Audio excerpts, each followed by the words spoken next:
Israel राष्ट्रीय सुरक्षा परिषदेकडून भारतात प्रवास करणाऱ्यांना मार्गदर्शक सूचना जारी करण्यात आल्यात।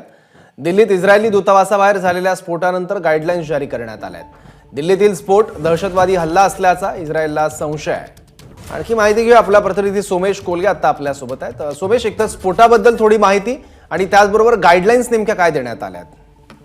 कालच संध्याकाळी साधारण 5:30च्या सुमारास ही घटना घडली आणि 6 वाजता याविषयीची माहिती पोलिसांना देण्यात आली होती आणि त्यानंतर आता पोलिसांनी तपास केलाय। अजूनपर्यंत पोलिसांना स्फोटाविषयीची पूर्ण माहिती मिळालेली नाही, पण 2 संशयितांना पोलिसांनी सीसीटीव्ही फुटेजमध्ये ट्रॅक केलेले आहे आणि त्यांचा शोध घेण्याचे प्रयत्न पोलिसांकडून सुरू आहेत।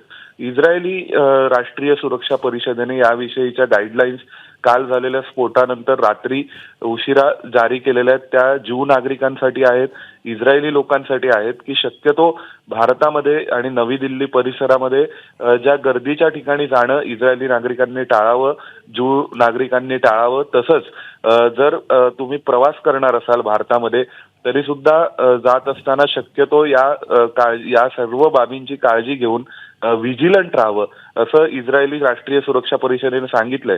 तसंच सोशल मीडिया आणि अन्य माध्यमातून आपण इस्रायलचे आहोत किंवा झायोनिस्ट संबंधित जे लोगो असतील, सिंबल आहेत, तर त्या गोष्टींचं प्रदर्शन उघडपणे फार करू नये, असंही इस्रायलनी एक खबरदारीचा उपाय म्हणून आपल्या नागरिकांना सांगितलंय।